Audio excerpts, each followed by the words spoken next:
Hello friends, welcome to Sugan's cookery. இன்னைக்கு நம்ம பார்க்க போகிறது மட்டன் குழம்ப ரொம்ப ஈஸியாக குக்கரில் எப்படி செய்கிறது அப்படிங்கிறது தாங்க பார்க்க போகிறோம். வாங்க எப்படி செய்கிறதுன்னு பார்க்கலாம்.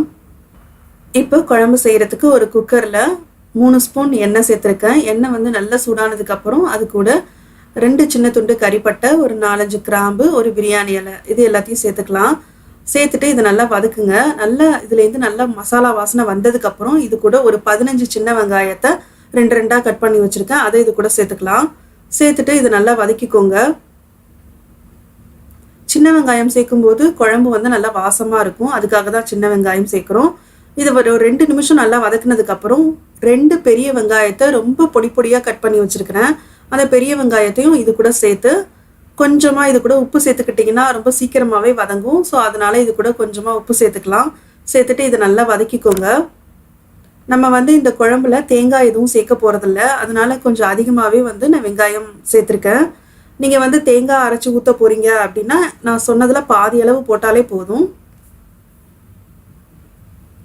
இப்போது வெங்காயம் வந்து நல்லா வதங்கிடுச்சு.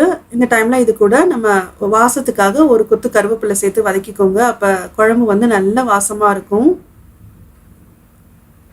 அது கூடவே வந்து இப்போ 2 தக்காளி நல்லா பொடி பொடியாக கட் பண்ணி எடுத்து வச்சிருக்கிறேன், அதையும் இது கூட சேர்த்துக்கோங்க.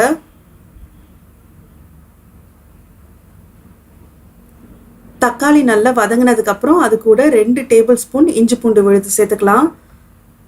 சேர்த்துட்டு இதை நல்லா பச்சை வாசனை போகிற அளவுக்கு வதக்கிக்கோங்க. இது வந்து ஸ்டெயின்லெஸ் ஸ்டீல் குக்கருன்றதுனால உங்களுக்கு வந்து சீக்கிரம் அடிப்பிடிச்சிடும், அதனால சிம்மில் வச்சு இந்த இஞ்சி பூண்டு விழுது எல்லாத்தையும் வதக்கிக்கலாம்.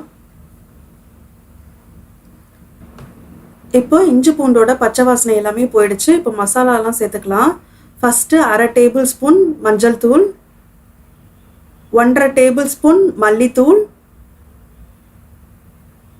அதுக்கப்புறம் காரத்துக்காக 1 டேபிள் ஸ்பூன் மிளகாய்த்தூள், இது எல்லாத்தையும் சேர்த்துட்டு நல்லா வதக்கிக்கோங்க. இதோட பச்சை வாசனை எல்லாம் போகணும்.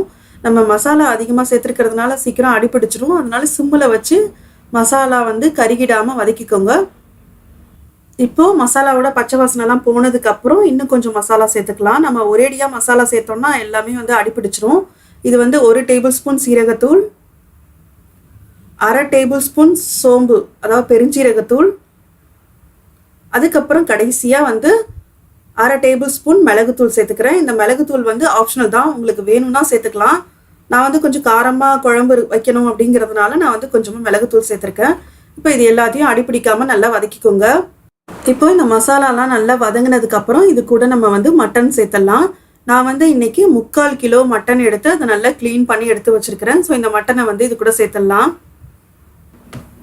மட்டன் எல்லாத்தையும் சேர்த்ததுக்கப்புறம் இந்த மசாலாவையும் மட்டனையும் நல்லா ஒன்று சேர கலக்கிற மாதிரி நல்லா ஒரு தடவை நல்லா பரட்டி விடுங்க. அப்போ தான் வந்து மசாலாலாம் மட்டன் எல்லாத்துலேயும் வந்து உங்களுக்கு ஈவனாக இருக்கும். அதே மாதிரி தண்ணி ஊற்றுனதுக்கப்புறம் உங்களுக்கு மிக்ஸ் பண்ணுறதுக்கும் ரொம்ப ஈஸியாக இருக்கும். ஸோ இப்போ எல்லாத்தையும் நல்லா மிக்ஸ் பண்ணியாச்சு.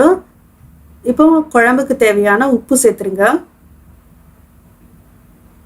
இப்போ மட்டன் வேகிறதுக்கு தேவையான தண்ணி ஊற்றிடலாம். நீங்கள் வந்து கிரேவி மாதிரி பண்ண போகிறீங்க அப்படின்னா ஒரு 1லேருந்து 1.5 கப்பு தண்ணி ஊற்றுனீங்கனாலே போதும், உங்களுக்கு வந்து நல்ல திக்கான கிரேவி கிடைக்கும். ஏன்னா மட்டன் வந்து அதிகமாக தண்ணி விட போகிறதில்ல, அதனால வந்து நீங்கள் ஒரு 1.5 கப்பு தண்ணி ஊற்றுனீங்கன்னா நல்லா திக்கான கிரேவி ரொம்ப சூப்பராக உங்களுக்கு கிடைக்கும். ஸோ இப்போ நல்லா மிக்ஸ் பண்ணியாச்சு, பாருங்கள் எவ்வளோ திக்காக இருக்குன்னு. ஸோ உங்களுக்கு வந்து திக்கான சூப்பரான கிரேவி கிடைக்கும். ஆனால் நான் வந்து இன்றைக்கி குழம்பு வைக்க போகிறேன், அதனால நான் வந்து இன்னும் ஒரு எக்ஸ்ட்ரா 1 கப்பு தண்ணி ஊற்றிக்க போகிறேன். ஸோ இப்போ பார்த்தீங்கன்னா உங்களுக்கு வந்து குழம்பு பதத்தில் இருக்குது. ஸோ இதை வந்து நம்ம மூடி குக்கர் வந்து வேக வச்சிட்டோம்னா போதும், நமக்கு சூப்பரான குழம்பு ரெடி ஆகிடும்.